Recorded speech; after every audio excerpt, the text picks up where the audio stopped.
এইমাত্র গেজেট প্রকাশ ১৩ গ্রেডে পূর্ণাঙ্গ তালিকা ও পাশ হল নবম পে স্কেল ১০% ইনক্রিমেন্ট ও ১:৪ অনুপাত নির্ধারণ অর্থ উপদেষ্টা। ভিডিওটি শুরু করার পূর্বে চ্যানেলটি সাবস্ক্রাইব করুন। অবশেষে আজ সরকারি চাকরিজীবীদের সকল দাবি দাওয়া পূরণের জন্য নতুন একটি খসড়া উপস্থাপন করা হয়েছে।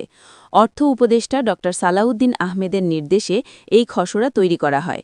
পে কমিশনের ২৫ সদস্য দীর্ঘদিন থেকে নবম পে স্কেল বাস্তবায়নের জন্য যেই খসড়া তৈরি করেছে সেটা সংশোধনের জন্য আবারও নতুনভাবে কাজ শুরু করেছেন সংশ্লিষ্ট কর্তৃপক্ষ। প্রাথমিকভাবে খসড়া তৈরি করে অর্থ মন্ত্রণালয়ের অনুমোদনের জন্য পাঠানো হয়েছিল, কিন্তু সেখানে বিভিন্ন ত্রুটি থাকায় সেগুলোকে পর্যালোচনা করার জন্য আবারও পে কমিশনের কাছে ফের সংশোধনের জন্য পাঠানো হয়। গতকাল সন্ধ্যার দিকে পে কমিশন ও প্রধান উপদেষ্টার মধ্যে শ্বাসরুদ্ধকর একটি বৈঠক অনুষ্ঠিত হয়েছে। সেখানে সরকারি চাকরিজীবীদের বেতন কিভাবে বৃদ্ধি করলে অর্থনৈতিক ভারসাম্য ঠিক থাকবে এবং দ্রুত গেজেট প্রকাশ করা সম্ভব হবে, এই বিষয়গুলো নিয়ে আলোচনা করা হয়েছে। বৈঠকে উপস্থিত ছিলেন সাবেক অর্থ সচিব জাকির আহমেদ খান ও স্বরাষ্ট্র উপদেষ্টা। স্বরাষ্ট্র উপদেষ্টা বলেন, বর্তমান সময়ে যদি নবম পে স্কেলের গেজেট প্রকাশ করতে ব্যর্থ হয় অন্তর্বর্তী সরকার, তাহলে সেটা নির্বাচনের সময় চাপ সৃষ্টি করতে পারে। তাই যেহেতু ফেব্রুয়ারি মাস পর্যন্ত সময়সীমা নির্ধারণ করা হয়েছিল, এর আগেই পে কমিশনের উচিত হবে একটি গেজেট প্রকাশ করা। তাই পে কমিশন ও অর্থ মন্ত্রণালয়ের মাঝে এই বিষয়গুলো নিয়ে গুরুত্বপূর্ণ শ্বাসরুদ্ধকর বৈঠক হয়েছে। পে কমিশন বলেন, আমাদের সকল কাজ শেষ এবং রিপোর্ট চূড়ান্তভাবে তৈরি হয়েছে। এখন অর্থ মন্ত্রণালয় থেকে গেজেট প্রকাশ করা হলেই সরকারি চাকরিজীবীদের সকল ভাতার বৃদ্ধির নতুন পথ সৃষ্টি হবে। প্লিজ আপনারা চ্যানেলটি সাবস্ক্রাইব করুন। নতুন যে খসড়া সংশোধন করা হয়েছে সেখানে কর্মচারীদের জন্য ১:৪ অনুপাতে বেতন বৃদ্ধির সিদ্ধান্ত নেয় সংশ্লিষ্ট কর্তৃপক্ষ। পে কমিশন বলেন, প্রাথমিক দিকে নবম পে স্কেল বাস্তবায়ন করার জন্য সরকারি চাকরিজীবীদের ১:৮ অনুপাতে বেতন বৃদ্ধির সিদ্ধান্ত নেওয়া হয়েছিল, কিন্তু পরবর্তীতে কর্মচারীরা যেভাবে তাদের দাবিগুলো জানিয়ে আসছিলেন, তাদের সেই দাবিগুলোকে সামনে রেখে ১:৮ অনুপাতে বেতন বৃদ্ধি করলে অর্থনৈতিক সক্ষমতা ঠিক থাকবে না বলে মন্তব্য করেন তারা। তাই পরবর্তীতে ১:৪ অনুপাতে বেতন বৃদ্ধির নতুন সিদ্ধান্ত গ্রহণ করা হয়। বিশেষ করে যারা নিম্ন গ্রেডের কর্মচারী আছেন, তারা বিভিন্ন সময় অন্তর্বর্তীকালীন সরকারের কাছে বিভিন্ন দাবি উপস্থাপন করেছেন। তাদের প্রত্যেকটি দাবি বাস্তবায়ন করতে হলে অবশ্যই ১:৪ অনুপাতে বেতন বৃদ্ধির বিকল্প নেই।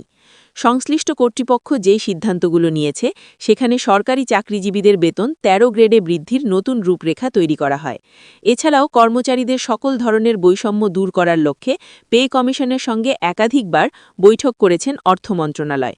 তারা বলেন, সরকারি চাকরিজীবীদের বেতন বৃদ্ধি করতে হলে অবশ্যই প্রাথমিক দিকে বৈষম্য দূর করতে হবে, কেননা এই বৈষম্য যতদিন পর্যন্ত থাকবে ততদিন পর্যন্ত সরকারি চাকরিজীবীদের বেতন বৃদ্ধি করেও অর্থনৈতিক শক্তি ফিরিয়ে আনা সম্ভব নয়।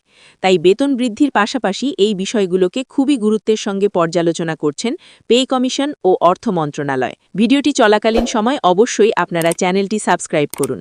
অর্থ উপদেষ্টা বলেন, যদিও নবম পে স্কেল বাস্তবায়ন করতে পে কমিশনের চেয়ারম্যানকে নির্দেশ দেওয়া হয়েছে এবং তাদেরকেই পুরোপুরি দায়িত্ব দেওয়া হয়েছিল, তবে আমরা সরাসরি প্রত্যক্ষভাবে পে কমিশনের সঙ্গে কাজ করেছি।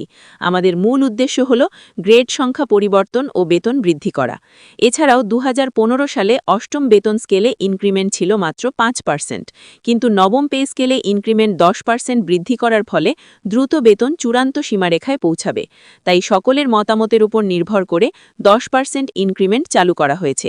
আমরা আশাবাদী নতুন গেজেট প্রকাশের সঙ্গে সঙ্গে এই বিষয়গুলো জনসম্মুখে আনা হবে। যেহেতু পে কমিশন ও অর্থ মন্ত্রণালয় সরাসরি কাজ করে যাচ্ছে, তাই বেতন বৃদ্ধি করতে আর বেশি সময় প্রয়োজন নেই। আমরা আজকের মধ্যে একটি গেজেট প্রকাশ করব এবং সেটা বাস্তবসম্মত হবে। ১:৪ অনুপাতে সরকারি চাকরিজীবীদের বেতন বৃদ্ধি করা হলে কর্মচারীদের যে ধরনের বৈষম্য ছিল তা চিরতরে মুক্ত হবে বলে মন্তব্য করেন পে কমিশন। বিশেষ করে প্রধান উপদেষ্টা নিজেই অনুপাত আকারে বেতন বৃদ্ধির বিষয়টিকে সংযুক্ত করেন। তিনি বলেন, অন্তর্বর্তীকালীন সরকার যেহেতু দেশ সংস্কারের দায়িত্ব হাতে নিয়েছে, তাই অষ্টম বেতন স্কেল সংশোধন করতে হলে অবশ্যই অনুপাত আকারে তা কার্যকর করা বাধ্যতামূলক।